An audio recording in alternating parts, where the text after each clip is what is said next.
രണ്ടാം ടൈമിൽ പിണറായി സർക്കാർ അധികാരത്തിലെത്തിയപ്പോൾ ഏവരും ഉറ്റുനോക്കിയത് പ്രതിപക്ഷ നേതാവ് ആരായിരിക്കുമെന്നായിരുന്നു. പിണറായിയെ നേരിടാൻ ശക്തനായ പ്രതിപക്ഷ നേതാവ് വേണമെന്ന വിലയിരുത്തലിൽ ചെന്നിത്തല തന്നെ പ്രതിപക്ഷ നേതാവാകുമെന്നായിരുന്നു എല്ലാവരും പ്രതീക്ഷിച്ചിരുന്നത്. എന്നാൽ അപ്രതീക്ഷിതമായാണ് കെ.സി. വേണുഗോപാൽ വഴി വി.ഡി. സതീശൻ പ്രതിപക്ഷ നേതാവായത്.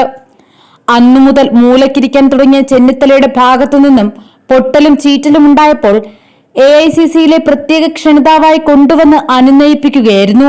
ഒരു ഘട്ടത്തിൽ ചെന്നിത്തല BJPയിലേക്ക് പോയേക്കുമെന്ന് വരെ പ്രചാരണമുണ്ടായിരുന്നു. എന്നാൽ പാർട്ടിക്ക് വിധേയനായി നിന്ന ചെന്നിത്തലയ്ക്ക് പുതിയ ചുമതലകൾ നൽകി ഒപ്പം നിർത്തുകയായിരുന്നു നേതൃത്വം. എന്നാൽ സതീശനാകട്ടെ ചുമതലയേറ്റതു മുതൽ ഒറ്റയാനായി പ്രവർത്തിക്കുകയാണ്.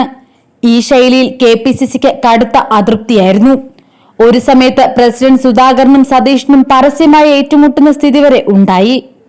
അതിനിടെയാണ് കഴിഞ്ഞ ദിവസം ചേർന്ന തിരുവനന്തപുരം ജില്ലാ ഭാരവാഹി യോഗത്തിൽ പങ്കെടുക്കാതെ വിട്ടുനിന്ന് സതീശൻ അതൃപ്തി പ്രകടിപ്പിച്ചത്. വയനാട്ടിൽ ചേർന്ന ലീഡേഴ്സ് മീറ്റിൽ മിഷൻ 25 എന്ന പേരിൽ തദ്ദേശ സ്ഥാപനങ്ങളിലേക്കുള്ള തിരഞ്ഞെടുപ്പിന് ഒരു മാസ്റ്റർ പ്ലാൻ തയ്യാറാക്കിയിരുന്നു.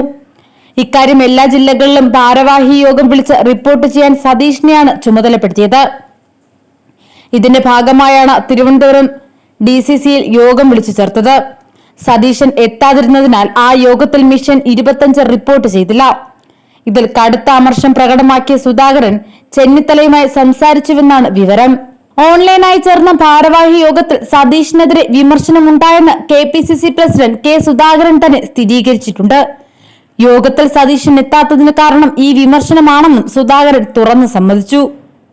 ഇതൊരു ജനാധിപത്യ പാർട്ടിയാണെന്നും അതിൽ വിമർശനങ്ങൾ സ്വാഭാവികമാണെന്നുമാണ് ഇതിന് KPCC പ്രസിഡന്റ് നൽകുന്ന ന്യായീകരണം. സുധാകരൻ ലഘുവായ കാര്യങ്ങൾ പറയുന്നുണ്ടെങ്കിലും അത്രയും ലഘുവല്ല കോൺഗ്രസിലെ പ്രശ്നങ്ങൾ. KPCC പ്രസിഡന്റും പ്രതിപക്ഷ നേതാവും തമ്മിൽ അസ്വസ്ഥതകൾ പലവട്ടം പ്രകടമായി പുറത്തു വന്നിട്ടുണ്ട്. അവസാനം വന്ന കൂടോത്ര വിവാദത്തിലും സതീശന് കടുത്ത നീരസമുണ്ട്.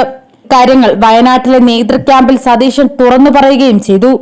ഇത് വാർത്തയായതിന്റെ ഉത്തരവാദിത്വം സതീശനാണെന്ന് ആരോപിച്ചായിരുന്നു ഭാരവാഹി യോഗത്തിൽ വലിയ വിമർശനമുണ്ടായത്. സതീശൻ സമാന്തര രാഷ്ട്രീയ പ്രവർത്തനം നടത്തുന്നുവെന്നാണ് ഭാരവാഹി യോഗത്തിൽ ഉയർന്ന മറ്റൊരു പ്രധാന വിമർശനം. KPCC അയക്കുന്ന സർക്കുലറിന് സമാന്തരമായി സതീശൻ DCC ഭാരവാഹികൾക്ക് നിർദ്ദേശങ്ങൾ അയക്കുന്നു. KPCC അറിയാതെ പ്രവർത്തനങ്ങളെ നിയന്ത്രിക്കുന്നു. ജില്ലയുടെ ചുമതലയുള്ള പ്രധാന നേതാക്കളെ വിശ്വാസത്തിലെടുക്കാതെ പ്രവർത്തിക്കുന്നു. പേഴ്സണൽ സ്റ്റാഫ് അഡ്മിനായി വാട്സ്ആപ്പ് ഗ്രൂപ്പ് ഉണ്ടാക്കി നിർദ്ദേശങ്ങൾ നൽകുന്നു. ഇങ്ങനെ പോകുന്നു വിമർശനങ്ങൾ. KPCC പ്രസിഡന്റിനെ മറികടന്ന് സതീശൻ പ്രവർത്തിക്കുന്നു എന്നത് തന്നെയാണ് ഈ വിമർശനങ്ങളുടെ എല്ലാം ചുരുക്കം. ഇതോടെ സതീശനെ മാറ്റി പകരം ചെന്നിത്തലയെ പ്രതിപക്ഷ നേതാവ് സ്ഥാനത്തേക്ക് കൊണ്ടുവരാനുള്ള നീക്കം സുധാകരൻ ആരംഭിച്ചതായാണ് സൂചന.